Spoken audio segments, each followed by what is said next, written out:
പകർത്തിയെടുക്കുന്നുണ്ടല്ലേ എല്ലാവരും. നാളെ നവമാധ്യമങ്ങളിലെല്ലാം ഇട്ടിട്ട് ചർച്ച ചെയ്യൂലേ? ചർച്ച ഉണ്ടാവണം. അങ്ങനെ ചർച്ച വേണ്ടുന്ന ഒരു വിഷയങ്ങളൊക്കെ ഉണ്ട്. ഇവിടെ വന്നിരിക്കുന്ന ആൾത്തരങ്ങളൊക്കെ അനവധി ഉണ്ടായിരുന്നു. എല്ലാവരോടും തുടച്ചൻ ചോദിച്ചു, തുടച്ചനെ കാണാനോട് എല്ലാവരും പറയാം കേളനെ കാണാൻ വന്നിയാണ്.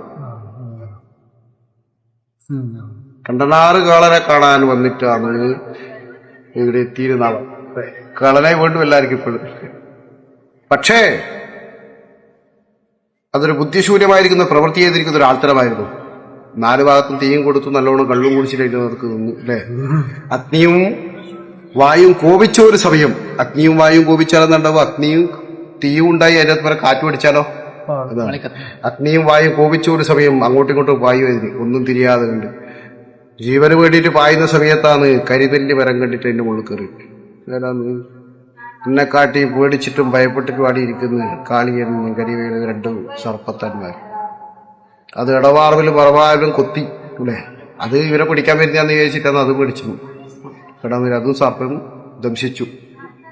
3 ആളും കൂടി അഗ്നിയിൽ വീണ് അഗ്നിയിൽ ലയിച്ചു. അഗ്നിയിൽ ലയിപ്പ് ചെയ്തിട്ടു. അഗ്നി കരിച്ചു കളഞ്ഞു, കത്തിച്ചു കളഞ്ഞു ഇതിനെ. അവിടെ കിടക്കും ഇതിന്. എന്നേരാന്ന് ഞാൻ വരുന്നു. വയനാട്ടിൽ നിന്ന് മലനാട്ടേക്ക് വരുന്ന സമയത്ത് ഒരു മനുഷ്യൻ അഗ്നിയിൽ വീണ് കത്തിക്കരിഞ്ഞതുപോലെ കണ്ടിട്ട് ഉരുവും കരുവും, അവൻ്റെതായിരിക്കുന്ന ഉരുവും കരുവും കണ്ടിട്ട് ദൈവികമായിരിക്കുന്ന എന്റെ വില്ലുകൊണ്ട് തട്ടി നോക്കിയത്. അങ്ങനെ ഞാനിങ്ങനെ തട്ടി നോക്കുമ്പോഴാണ് ജീവൻ വെച്ചത്. അങ്ങനെ അഹല്യക്ക് മോക്ഷം കൊടുത്തത് ശ്രീരാമന്റെ പാദുക സ്പർശത്താലാണ് അല്ലേ? ഓരോന്നിനും ഓരോരോ കർമ്മവിധി തന്നെ ഉണ്ട്. ശ്രീരാമന്റെ പാദുക സ്പർശിച്ചാലല്ലേ അഹല്യക്ക് മോക്ഷം ഉണ്ടാവുള്ളൂ. അതുപോലെ എന്റെ വില്ല് സ്പർശിച്ചാലേ അവന് മോക്ഷം ഉണ്ടാവില്ലേ? ആ വില്ല് മുട്ടിയ സമയത്താണ് ജീവൻ വെച്ചെടുക്കുന്നതാണ് വില്ലും പിടിച്ചിട്ട് എഴുന്നേറ്റ് വന്ന് കണ്ടതുകൊണ്ട് കണ്ടനാറുകളാന്ന് വിളിച്ചിട്ട് ഞാൻ അങ്ങോട്ട് യാത്ര ചെയ്യുന്നുണ്ട്, ഇനി എന്റെ കൂടെ നീ വന്നോ. എന്നിട്ട് എന്താ വേണ്ടത്? ഞാൻ ഒരാളെ കൂട്ടിയിട്ട് വരുമ്പോ എന്താ വേണ്ടത്? ഒറ്റക്ക് അനുഭവിക്കാൻ പറ്റുവാ? കുചേലനായി പോലും അന്നേരം അല്ലേ? സഹപാഠിയായിരിക്കുന്ന കൃഷ്ണന് കൊടുക്കാതെ ഒറ്റക്ക് നിന്നതുപോലെ ആയി പോലും. അതുകൊണ്ട് കൂട്ടിയിട്ട് വന്നിരിക്കുന്ന ആൾക്കാരത്തോട് പറഞ്ഞു, നീ ആദ്യം കഴിക്കുക, എന്നിട്ട് ഞാൻ കഴിച്ചുകൊണ്ടു. അതുകൊണ്ടാണ് ആദ്യം അതിനും കൊടുത്തു. അതൊക്കെ ഉപദേവന്മാരാണ് കേട്ടുവാ.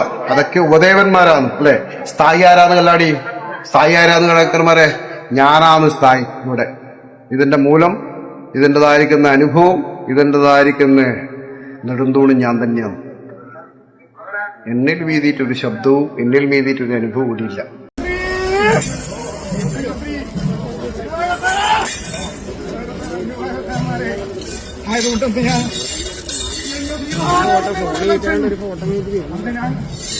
ലോകത്തെ നാളിയൊരു വട്ടം ചാകും സമ്മതിച്ചിട്ടുണ്ടല്ലോ.